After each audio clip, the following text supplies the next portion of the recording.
ನಮಸ್ತೆ ಎಲ್ಲರಿಗೂ. ಪದ್ಮಾ ಜ್ಯೋತಿಷ್ಯ ಶಾಸ್ತ್ರಕ್ಕೆ ನಿಮಗೆಲ್ಲರಿಗೂ ಸ್ವಾಗತ. ಓಂ ಶನೇಶ್ವರಾಯ ನಮಃ. ಈ ಶನಿ ದೋಷದಿಂದ ಮುಕ್ತಿ ಪಡೆಯಲು ಆದಷ್ಟು ಈ ಮಂತ್ರಗಳನ್ನು ತಪ್ಪದೇ ಪಠಿಸಿ. ಶನಿಯ ಮಹಾಮಂತ್ರ ಓಂ ಶನೇಶ್ವರಾಯ ನಮಃ. ಮಾನಸಿಕ ಶಾಂತಿಗೆ ದೊರೆಯಬೇಕು ಅನ್ನೋದಾದರೆ ಈ ಒಂದು ಗ್ರಹ ದೋಷಗಳು ನಿವಾರಣೆ ಆಗುತ್ತವೆ. ಶನಿ ಗಾಯತ್ರಿ ಮಂತ್ರ ಓಂ ಶನೇಶ್ವರಾಯ ವಿದ್ಮಹೆ ಸೂರ್ಯಪುತ್ರಾಯ ಧೀಮಹಿ ತನ್ನೋ ಮಂದ ಪ್ರಚೋದಯಾತ್. ಇದು ಬುದ್ಧಿಶಕ್ತಿ ಮತ್ತು ಒಂದು ಕಾರ್ಯಸಿದ್ಧಿಗೆ ಬಹಳನೇ ಶಕ್ತಿಶಾಲಿ ಮಂತ್ರ ಅನ್ನಬಹುದು.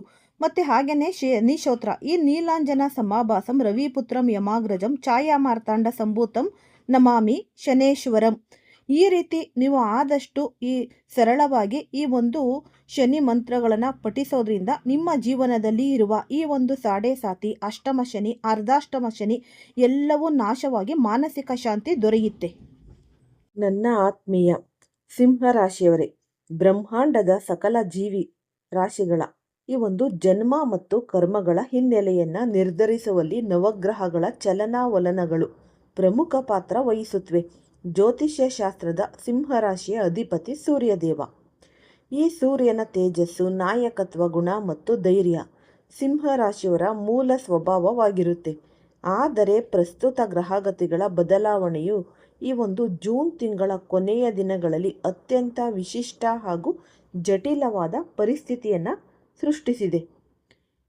ಈ ಜೂನ್ 27 ಅಂದರೆ ಈ ಶನಿವಾರದಂದು ಈ ದ್ವಾದಶಿ ತಿಥಿಯ ಸಂಯೋಜನೆಯೊಂದಿಗೆ ಬ್ರಹ್ಮಾಂಡದಲ್ಲಿ ಗ್ರಹಗಳು ತಮ್ಮ ಸ್ಥಾನಗಳನ್ನು ವೇಗವಾಗಿ ಬದಲಾಯಿಸುತ್ತೆ.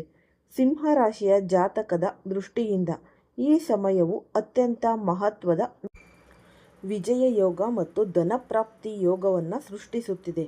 ಸಾಮಾನ್ಯವಾಗಿ ಇತರರಿಗೆ ಎಲ್ಲಿ ನಷ್ಟ ಸಂಭವಿಸುತ್ತದೆಯೋ ಅಂತಹ ಸನ್ನಿವೇಶಗಳಿಂದ ನಿಮಗೆ ಅನಿರೀಕ್ಷಿತ ಲಾಭ ತರುವಂತಹ ವಿಚಿತ್ರ ಗ್ರಹಬಲ ಈ ದಿನಗಳಲ್ಲಿ ಗೋಚರಿಸುತ್ತಿದೆ.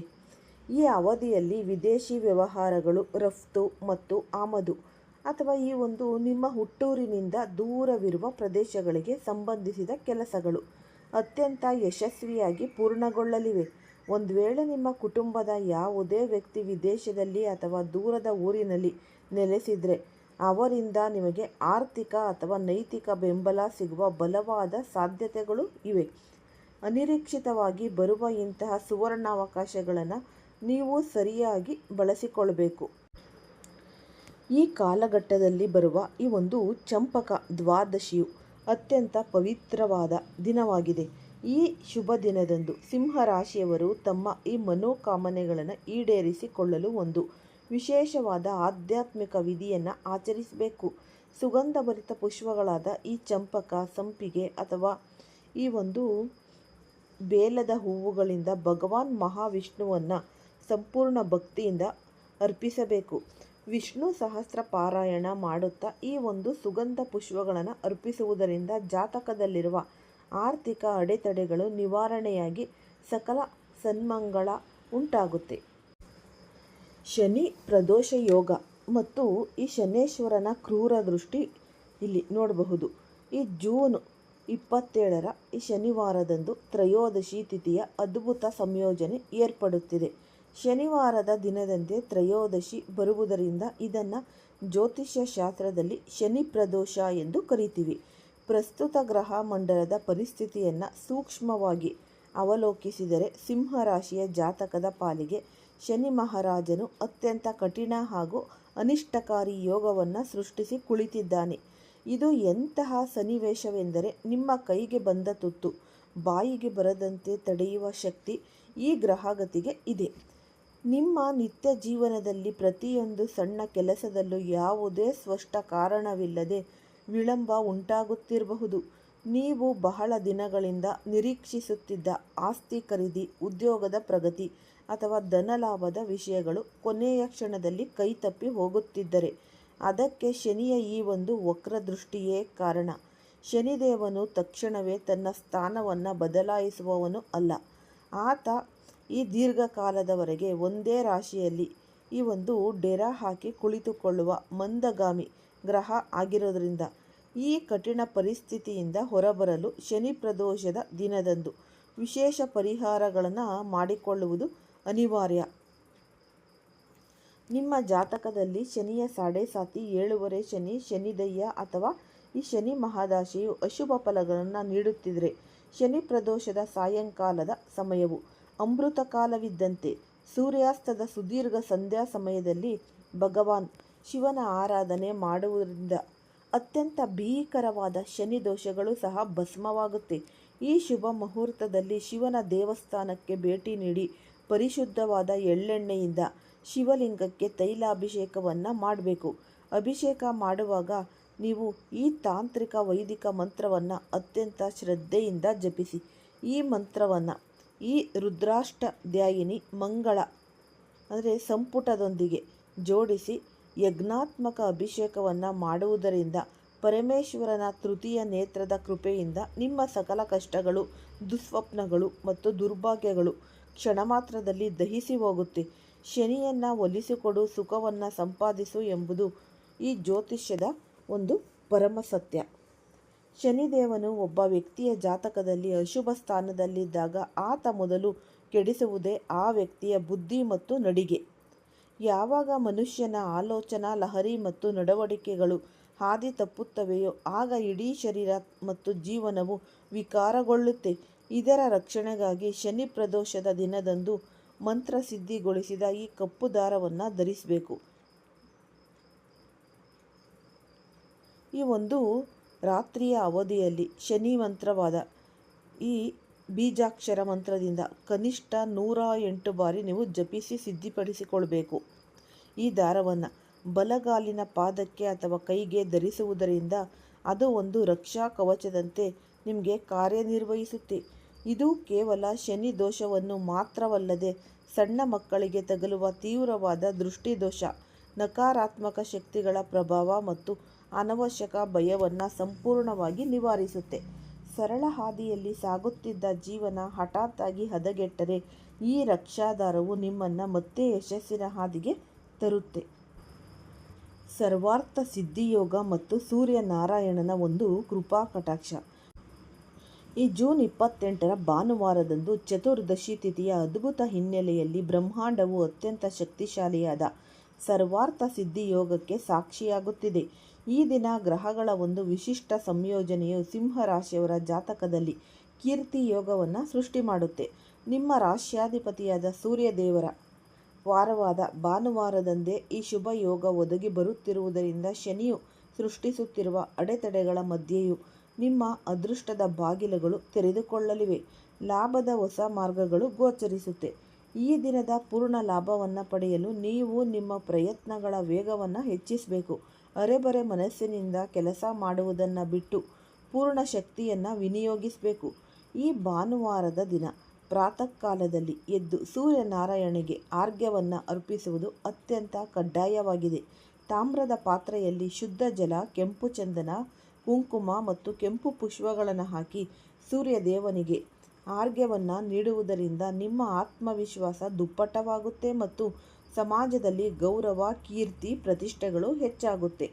ಈ ಗ್ರಹಗಳ ಈ ಒಂದು ತೀವ್ರತರವಾದ ಚಲನೆಯು ನಿಮ್ಮ ಸಾಮಾಜಿಕ ಜೀವನಕ್ಕೆ ಲಾಭ ತಂದರೂ ನಿಮ್ಮ ವೈಯಕ್ತಿಕ ಅಥವಾ ದಾಂಪತ್ಯ ಜೀವನದಲ್ಲಿ ಕೆಲವು ಸವಾಲುಗಳನ್ನು ತಂದೊಡ್ಡಬಹುದು. ಪ್ರಸ್ತುತ ನಿಮ್ಮ ಈ ಒಂದು ಆರಾಮಂಡಲದಲ್ಲಿ ಒಂದು ರೀತಿಯ ತಲ್ಲಣವಿರುವುದರಿಂದ ನಿಮಗರಿವಿಲ್ಲದಂತೆಯೇ ನಿಮ್ಮಲ್ಲಿ ಅತಿಯಾದ ಆತಂಕ ಮತ್ತು ಸಣ್ಣ ವಿಷಯಗಳಿಗೂ ತೀವ್ರ ಕಿರಿಕಿರಿ ಉಂಟಾಗಬಹುದು. ಕೋಪಗೊಳ್ಳುವುದು ಅಥವಾ ಪ್ರತಿಯೊಂದು ವಿಷಯದಲ್ಲೂ ಅವಸರ ತೋರುವುದರಿಂದ ನಿಮ್ಮ ಸಂಗಾತಿಯೊಂದಿಗೆ ಅನವಶ್ಯಕ ಭಿನ್ನಾಭಿಪ್ರಾಯಗಳು ಮೂಡಬಹುದು. ಈ ನಿಧಾನವೇ ಪ್ರಧಾನ ಎಂಬ ತತ್ವವನ್ನು ನೀವಿಲ್ಲಿ ನೆನಪಿಟ್ಟುಕೊಳ್ಬೇಕು. ಪ್ರತಿಯೊಂದು ಕಾರ್ಯಕ್ಕೂ ಅವರದ್ದೇ ಆದ ಒಂದು ಸೂಕ್ತ ಸಮಯವಿರುತ್ತೆ. ಬಲವಂತವಾಗಿ ಅಥವಾ ಯಾರದ್ದೋ ಬೆನ್ನು ಬಿದ್ದು ಯಾವುದೇ ಕೆಲಸವನ್ನು ತಕ್ಷಣವೇ ಮಾಡಿಸಲು ಸಾಧ್ಯವಿಲ್ಲ. ಭಗವಂತನ ಪ್ರೇರಣೆಯಾದಾಗ ಮಾತ್ರ ಕಾರ್ಯಗಳು ಸಫಲಗೊಳ್ಳೋದು. ಆದ್ದರಿಂದ ವೈಯಕ್ತಿಕ ಜೀವನದಲ್ಲಿ ಶಾಂತಿ ಮತ್ತು ತಾಳ್ಮೆಯನ್ನು ಕಾಪಾಡಿಕೊಳ್ಳಿ. ಈ ಜ್ಯೇಷ್ಠ ಪೌರ್ಣಿಮಾ ಈ ಸತ್ಯವ್ರತ ಮತ್ತು ಚಂದ್ರನ ಒಂದು ಶೀತಲ ಉಪಾಸನೆ. ಈ ಜೂನ್ 29ರ ಸೋಮವಾರದಂದು ಜ್ಯೇಷ್ಠ ಮಾಸದ ಪವಿತ್ರ ಪೌರ್ಣಿಮಾ ಹುಣ್ಣಿಮೆ ತಿಥಿ ಬಂದೊದಗುತ್ತಿದೆ. ಈ ದಿನವನ್ನು ಮಹತ್ತರವಾದ ಈ ಸತ್ಯವ್ರತ ದಿನವೆಂದು ಕರೆಯಲಾಗುತ್ತೆ. ಸಿಂಹರಾಶಿಯವರ ದೃಷ್ಟಿಯಿಂದ ಈ ಪೌರ್ಣಿಮೆಯ ಗ್ರಹಗಳ ಮಹಾಪರಿವರ್ತನೆಯು ತರುತ್ತಿದ್ದು ನಿಮ್ಮ ಪಾಲಿಗೆ ಸಂಪೂರ್ಣ ವಿಜಯದ ಸಂಕೇತವಾಗಿದೆ. ನಿಮ್ಮ ಸ್ವಂತ ಯೋಗ್ಯತೆ ಅಥವಾ ಸಾಮರ್ಥ್ಯಕ್ಕಿಂತಲೂ ಮಿಗಿಲಾದ ಅದ್ಭುತ ಯಶಸ್ಸು ನಿಮ್ಮ ಕೈ ಸೇರುತ್ತೆ. ಆದರೆ ಬರದಲ್ಲಿ ನಿಮ್ಮ ಸಾಮರ್ಥ್ಯವನ್ನು ಮೀರಿ ಖರ್ಚು ಮಾಡುವ ಅಥವಾ ಆಡಂಬರ ಪ್ರದರ್ಶಿಸುವ ಹಠಕ್ಕೆ ಬಿದ್ದರೆ ಅದು ನಿಮಗೆ ಆರ್ಥಿಕವಾಗಿ ದುಬಾರಿಯಾಗಬಹುದು. ಈ ಬಗ್ಗೆ ಎಚ್ಚರವಿರಲಿ. ಈ ದಿನದ ಪ್ರಮುಖ ಆಧ್ಯಾತ್ಮಿಕ ಕರ್ತವ್ಯವೆಂದರೆ ಭಗವಾನ್ ಸತ್ಯನಾರಾಯಣ ಸ್ವಾಮಿಯ ಪೂಜೆ. ಗೋಧಿ ಹಿಟ್ಟನ್ನು ಹುರಿದು ಸಕ್ಕರೆ ಮತ್ತು ತುಪ್ಪವನ್ನು ಬಳಸಿ ತಯಾರಿಸುವ ಈ ಒಂದು ಚೂರ್ಣ ಪ್ರಸಾದ ನೈವೇದ್ಯವನ್ನು ದೇವರಿಗೆ ಅರ್ಪಿಸಿ. ಓಂ ನಮೋ ನಾರಾಯಣಾಯ ಮಂತ್ರವನ್ನು ನಿರಂತರವಾಗಿ ಜಪಿಸಿ. ಪ್ರಸ್ತುತ ನಿಮ್ಮ ಜಾತಕದಲ್ಲಿ ರಾಹು ಮತ್ತು ಕೇತುಗಳ ಮುಖಾಮುಖಿ ಸಂಚಾರವಿರುವುದರಿಂದ ಮನಸ್ಸಿನಲ್ಲಿ ಆಗಾಗ ಅಶಾಂತಿ ತಲೆದೋರುತ್ತೆ. ಇದನ್ನು ನಿವಾರಿಸಲು ಹುಣ್ಣಿಮೆಯ ಸಾಯಂಕಾಲದ ನಂತರ ಚಂದ್ರನ ಶೀತಲ ಬೆಳಕಿನಲ್ಲಿ ಕನಿಷ್ಠ 15ರಿಂದ 20 ನಿಮಿಷಗಳ ಕಾಲ ಕುಳಿತುಕೊಳ್ಬೇಕು ಅಥವಾ ನಡಿಗೆಯನ್ನು ಮಾಡಬೇಕು. ಚಂದ್ರನನ್ನು ದೃಷ್ಟಿಸುತ್ತಾ ನೀವು ಈ ಮಂತ್ರವನ್ನು ಜಪಿಸುವುದರಿಂದ ಮಾನಸಿಕ ಒತ್ತಡ, ನಿದ್ರಾಹೀನತೆ ಮತ್ತು ಗೊಂದಲಗಳು ಸಂಪೂರ್ಣವಾಗಿ ದೂರವಾಗಿ ಮನಸ್ಸು ಪ್ರಶಾಂತಗೊಳ್ಳುತ್ತೆ. ಈ ಬುಧ ಮತ್ತು ಮಂಗಳಕರ ವಕ್ರಚಲನೆ ಮತ್ತು ತ್ರಿಗ್ರಹ ಕೂಟದ ಒಂದು ಪ್ರಭಾವ. ಜೂನ್ ಈ ಒಂದು 30ರ ಮಂಗಳವಾರದಂದು ಈ ಪ್ರತಿಪದಾ ತಿಥಿಯು ಆರಂಭದೊಂದಿಗೆ ಜ್ಯೋತಿಷ್ಯ ಲೋಕದಲ್ಲಿ ಅತ್ಯಂತ ವಿರಳವಾದ ಗ್ರಹ ಬದಲಾವಣೆಯೊಂದು ಸಂಭವಿಸುತ್ತಿದೆ. ಈ ದಿನದಂದು ಈ ಭೂಮಿಪುತ್ರನಾದ ಮಂಗಳ ಗ್ರಹವು ವಕ್ರಚಲನೆಯನ್ನು ಆರಂಭಿಸುತ್ತಿದ್ದಾನೆ. ಇದರೊಂದಿಗೆ ಬುಧ ಗ್ರಹದ ವಕ್ರದೃಷ್ಟಿಯು ಸೇರಿಕೊಳ್ಳುತ್ತಿರುವುದರಿಂದ ಸಿಂಹರಾಶಿಯವರ ಜಾತಕದ ಪ್ರಮುಖ ಭಾವದಲ್ಲಿ 3 ಪ್ರಬಲ ಗ್ರಹಗಳ ಯುತಿ ಅಂದರೆ ತ್ರಿಗ್ರಹ ಕೂಟ ನಿರ್ಮಾಣವಾಗುತ್ತಿದೆ. ಸಾಮಾನ್ಯವಾಗಿ ಈ ಗ್ರಾಮೀಣ ಭಾಗದ ಆಡು ಭಾಷೆಯಲ್ಲಿ 3 ಬಿಟ್ಟರೆ 3 ಕೆಟ್ಟಿತು ಅಥವಾ ಈ 3 ಸೇರಿದರೆ ಕೆಲಸ ಹದಗೆಡುತ್ತೆ ಎಂಬ ನಾಣ್ಣುಡಿಯಿದೆ. ಆದರೆ ಇಲ್ಲಿ ಸೇರುತ್ತಿರುವ 3 ಗ್ರಹಗಳು ಶುಭ ಗ್ರಹಗಳಾಗಿದ್ದರೂ ಅವುಗಳ ವಕ್ರಚಲನೆಯು ನಿಮ್ಮ ದೈನಂದಿನ ಜೀವನದಲ್ಲಿ ವೆಚ್ಚಗಳನ್ನು ತೀವ್ರವಾಗಿ ಹೆಚ್ಚಿಸುತ್ತವೆ. ಈ ಅವಧಿಯಲ್ಲಿ ನಿಮಗೆ ಸಾಮಾನ್ಯ ಅಥವಾ ಅಗ್ಗದ ವಸ್ತುಗಳು ಸ್ವಲ್ಪವೂ ಇಷ್ಟವಾಗುವುದಿಲ್ಲ. ಪ್ರತಿಯೊಂದು ವಿಷಯದಲ್ಲೂ ಬ್ರಾಂಡೆಡ್ ಅಥವಾ ಅತ್ಯಂತ ದುಬಾರಿ ವಸ್ತುಗಳ ಮೇಲೆಯೇ ನಿಮ್ಮ ಕಣ್ಣು ಹೋಗುತ್ತೆ. ನಿಮ್ಮ ಆರ್ಥಿಕ ಸಾಮರ್ಥ್ಯದ ಮಿತಿಯನ್ನು ಮೀರಿ ಹಣ ಹೂಡಿಕೆ ಮಾಡುವ ಅಥವಾ ಸಾಲದ ಸುಳಿಗೆ ಸಿಲುಕುವ ಅಪಾಯವಿರುವುದರಿಂದ ಈ ದಿನಗಳಲ್ಲಿ ಪ್ರತಿಯೊಂದು ಆರ್ಥಿಕ ನಿರ್ಧಾರವನ್ನು ಕನಿಷ್ಠ 2 ಬಾರಿ ಯೋಚಿಸಿ ತೆಗೆದುಕೊಳ್ಳಿ. ಈ ಬುಧನ ವಕ್ರನಡೆ ನಿಮ್ಮ ಬುದ್ಧಿಮತ್ತೆಯನ್ನು ಪರೀಕ್ಷಿಸುತ್ತೆ. ಈ ಜ್ಯೇಷ್ಠ ಮಾಸದ ಆಧ್ಯಾತ್ಮಿಕ ಹಿನ್ನೆಲೆ. ಭಾರತೀಯ ಸನಾತನ ಸಂಸ್ಕೃತಿಯಲ್ಲಿ ಪ್ರತಿಯೊಂದು ತಿಂಗಳು ಮತ್ತು ತಿಥಿಯ ಹಿಂದೆ ಪ್ರಕೃತಿಯ ನಿಗೂಢ ರಹಸ್ಯ ಹಾಗೂ ದೈವಿ ಶಕ್ತಿ ಅಡಗಿರುತ್ತೆ. ಈ ಪವಿತ್ರ ಜ್ಯೇಷ್ಠ ಮಾಸದ ದಶಮಿ ತಿಥಿಯಂದು ಅತ್ಯಂತ ಮಂಗಳಕರವಾದ ಈ ಗಂಗಾ ದಸರಾ ಮಹೋತ್ಸವವನ್ನು ಆಚರಿಸಲಾಗುತ್ತೆ. ಇದೇ ಪವಿತ್ರ ದಿನದಂದು ಸಾಕ್ಷಾತ್ ಶಿವನ ಉಗ್ರ ಸ್ವರೂಪದ ಸೌಮ್ಯ ಬಾಲ ರೂಪವಾದ ಭಗವಾನ್ ಬಟುಕ ಭೈರವ ಜಯಂತಿ ಕೂಡ ಒದಗಿ ಬರುತ್ತಿದೆ. ಸಾಮಾನ್ಯವಾಗಿ ಸಮಾಜದಲ್ಲಿ ಭೈರವ ಎಂಬ ನಾಮಸ್ಮರಣೆ ಮಾಡಿದ ತಕ್ಷಣವೇ ಈ ಜನಸಾಮಾನ್ಯರ ಮನಸ್ಸಿನಲ್ಲಿ ಒಂದು ರೀತಿಯ ಭಯಾನಕ, ಉಗ್ರ ಹಾಗೂ ರೌದ್ರ ರೂಪದ ಚಿತ್ರಣ ಮೂಡುತ್ತೆ. ಕಾಲಭೈರವ, ರುದ್ರಭೈರವ, ಚಂಡಭೈರವ ಮುಂತಾದ ಅಷ್ಟಭೈರವಗಳ ಕಲ್ಪನೆಗಳು ಜನರನ್ನು ಮಂತ್ರ ತಂತ್ರಗಳ ಭೀತಿಯಲ್ಲಿ ಇಟ್ಟಿವೆ. ಆದರೆ ಈ ಬಟುಕ ಭೈರವನ ಸ್ವರೂಪ ಸಂಪೂರ್ಣ ಭಿನ್ನವಾಗಿದೆ. ಪುರಾಣಗಳ ಪ್ರಕಾರ ಒಮ್ಮೆ ದೇವತೆಗಳ ಕಷ್ಟವನ್ನು ನಿವಾರಿಸಲು ಮತ್ತು ಪರಮ ಭಕ್ತನಾಗಿದ್ದ ಬ್ರಾಹ್ಮಣನೊಬ್ಬನ ಈ ಅಭಿಲಾಷ ಅಷ್ಟಕ ಸ್ತೋತ್ರ ತಪಸ್ಸಿಗೆ ಒಲಿದು ಭಗವಾನ್ ಶಿವನು ಜ್ಯೇಷ್ಠ ಮಾಸದ ದಶಮಿಯಂದು 8 ವರ್ಷದ ಮುಗ್ಧ ಬಾಲಕನ ರೂಪದಲ್ಲಿ ಶಿವಲಿಂಗದಿಂದ ಪ್ರಕಟಗೊಂಡನು. ಈತನೇ ಬಟುಕ ಭೈರವ. ಈ ಬಟುಕ ಭೈರವನ ಉಪಾಸನೆಯು ಸಿಂಹರಾಶಿಯವರ ಜೀವನದಲ್ಲಿ ಕಾಡುತ್ತಿರುವ ಸಕಲ ನಕಾರಾತ್ಮಕಗಳ ಶಕ್ತಿಯನ್ನು ಬೇರು ಸಹಿತ ಕಿತ್ತೆಸೆಯುತ್ತೆ. ನಿಮ್ಮ ಮೇಲೆ ಯಾರಾದರೂ ತಾಂತ್ರಿಕ ಪ್ರಯೋಗಗಳನ್ನು ಮಾಡಿದರೆ, ಶತ್ರುಗಳ ಕಾಟವಿದ್ದರೆ ಅಥವಾ ನಿರಂತರವಾಗಿ ದೃಷ್ಟಿ ದೋಷದಿಂದ ಅನಾರೋಗ್ಯ ಕಾಡುತ್ತಿದ್ದರೆ ಈ ಬಟುಕ ಭೈರವನ ಪ್ರಾರ್ಥನೆಯು ನಿಮ್ಮ ಸುತ್ತಲೂ ಒಂದು ದೈವೀ ರಕ್ಷಣಾ ಕವಚವನ್ನು ನಿರ್ಮಿಸುತ್ತೆ. ಈ ಜೂನ್ ತಿಂಗಳ ಕೊನೆಯ ಭಾಗದಲ್ಲಿ ಬರುವ ಈ ಜಯಂತಿಯ ದಿನದಂದು ಭೈರವ ಸ್ತೋತ್ರವನ್ನು ಪಠಿಸುವುದರಿಂದ ಸಕಲ ಭಯಗಳು ನಿವಾರಣೆಯಾಗುತ್ತೆ. ಈ ಆಷಾಢದ ಗುಪ್ತ ನವರಾತ್ರಿ ಮತ್ತು 500 ವರ್ಷಗಳ ಇತಿಹಾಸವಿರುವ ಚಮತ್ಕಾರಿ ಶ್ರೀ ವಿಗ್ರಹದ ಒಂದು ರಹಸ್ಯ. ಈ ಜ್ಯೋತಿಷ್ಯ ಶಾಸ್ತ್ರದ ಈ ಪರಿಹಾರಗಳೊಂದಿಗೆ ಭಕ್ತಿ ಮಾರ್ಗದ ಅತ್ಯುನ್ನತ ಯೋಗವೆಂದರೆ ಈ ನವರಾತ್ರಿ ಉಪಾಸನೆ. ಜೂನ್ ತಿಂಗಳ ಈ ಗ್ರಹಗತಿಗಳ ಬದಲಾವಣೆಯ ಬೆನ್ನಲ್ಲೇ ಜುಲೈ ಈ 15ರಿಂದ ಅತ್ಯಂತ ಪವಿತ್ರವಾದ ಆಷಾಢ ಗುಪ್ತ ನವರಾತ್ರಿ ಆರಂಭವಾಗುತ್ತಿದೆ. ಸಾಮಾನ್ಯವಾಗಿ ಸಮಾಜದಲ್ಲಿ ಚೈತ್ರ ನವರಾತ್ರಿ ಮತ್ತು ಈ ಶರನ್ನ ನವರಾತ್ರಿಗಳನ್ನು ಅತ್ಯಂತ ವೈಭವದಿಂದ ಡೋಲು ನಗಾರಿಗಳೊಂದಿಗೆ ಸಾರ್ವಜನಿಕವಾಗಿ ಆಚರಿಸಲಾಗುತ್ತೆ. ಆದರೆ ಈ ಗುಪ್ತ ನವರಾತ್ರಿಯ ಮಹತ್ವ ಸಂಪೂರ್ಣವಾಗಿ ಭಿನ್ನವಾಗಿವೆ. ಗುಪ್ತ ನವರಾತ್ರಿಯು ಪ್ರತಿಯೊಬ್ಬ ಮನುಷ್ಯನ ಮನಸ್ಸಿನಲ್ಲಿರುವ ಅತ್ಯಂತ ರಹಸ್ಯವಾದ, ಯಾರೊಂದಿಗೂ ಹಂಚಿಕೊಳ್ಳಲಾಗದ ಉನ್ನತ ಮನೋಕಾಮನೆಗಳನ್ನು ಮತ್ತು ಆಧ್ಯಾತ್ಮಿಕ ಸಿದ್ಧಿಗಳನ್ನು ಪೂರೈಸಿಕೊಳ್ಳಲು ಇರುವ ಈ ಪರಮ ಪವಿತ್ರ ಕಾಲಾವಧಿಯಾಗಿದೆ. ಆಷಾಢ ಮಾಸದ ಶುಕ್ಲ ಪಕ್ಷದ ಪ್ರತಿಪದಾ ತಿಥಿಯಿಂದ ಆರಂಭವಾಗಿ ಈ ಬಡ್ಲಿ ನವಮಿಯವರೆಗೆ 9 ದಿನಗಳ ಕಾಲ ಈ ಜಗನ್ನಿಯಾದ ಮಹಾಭಗವತಿಯನ್ನು ಅತ್ಯಂತ ನಿಷ್ಠೆಯಿಂದ ಪೂಜಿಸಿ. ಈ ಅವಧಿಯಲ್ಲಿ ದುರ್ಗಾ ಈ ಸಪ್ತಶತಿ ಪಾರಾಯಣ ಮತ್ತು ಷಟ್ಚಂಡಿ ಮಹಾಯಜ್ಞಗಳನ್ನು ಮಾಡುವುದರಿಂದ ಜಾತಕದಲ್ಲಿರುವ ಎಂತಹ ತೀವ್ರವಾದ ರಾಹು, ಕೇತು ಮತ್ತು ಶನಿ ದೋಷಗಳು ಕೂಡ ನಿಷ್ಕ್ರಿಯಗೊಳ್ಳುತ್ತವೆ. ವಿವೇಕಾನಂದ ಯೋಗಾಶ್ರಮದಲ್ಲಿ ಈ 9 ದಿನಗಳ ಕಾಲ ನಿರಂತರವಾಗಿ ಹವನಾತ್ಮಕ ಯಜ್ಞಗಳು ನಡೆಯುತ್ತೆ. ಇಲ್ಲಿರುವ ಮತ್ತೊಂದು ಪರಮ ಅದ್ಭುತ ರಹಸ್ಯವೆಂದರೆ ಈ ಆಶ್ರಮದಲ್ಲಿ ಸಾಕ್ಷಾತ್ ಜಗನ್ಮಾತೆಯ 500 ವರ್ಷಗಳಷ್ಟು ಹಳೆಯದಾದ ಅತ್ಯಂತ ಚಮತ್ಕಾರಿ ಮತ್ತು ಅಪರೂಪದ ಶ್ರೀ ವಿಗ್ರಹ ಈ ಶೀಲಮೂರ್ತಿ ಪ್ರತಿಷ್ಠಾಪನೆಗೊಂಡಿದೆ. ಕಳೆದ ಈ 60ರಿಂದ ಈ 70 ವರ್ಷಗಳಿಂದ ಈ ದಿವ್ಯ ಮೂರ್ತಿಯ ಸನ್ನಿಧಿಯಲ್ಲಿ ನಿರಂತರವಾಗಿ ಯಜ್ಞ ಯುಗಾದಿಗಳು ನಡೆಯುತ್ತಾ ಬಂದಿವೆ. ಈ ಚಮತ್ಕಾರಿ ಮೂರ್ತಿಯ ದರ್ಶನ ಮಾತ್ರದಿಂದಲೇ ಮನುಷ್ಯನ ಈ ಅಭಾಮಂಡಲದಲ್ಲಿದ್ದ ನಕಾರಾತ್ಮಕ ಶಕ್ತಿಗಳು ಕರಗಿ ಸಕಾರಾತ್ಮಕ ಶಕ್ತಿಯ ಸಂಚಾರವಾಗುತ್ತಿದೆ ಎಂಬುದು ಅಸಂಖ್ಯಾತ ಭಕ್ತರ ಅನುಭವದ ಸತ್ಯ. ಇಂದಿನ ಆಧುನಿಕ ಯುಗದಲ್ಲಿ ಮನುಷ್ಯನು ಕೇವಲ ಭೌತಿಕ ಚಿಕಿತ್ಸೆಗಳ ಹಿಂದೆ ಓಡಾಡುತ್ತಿದ್ದಾನೆ.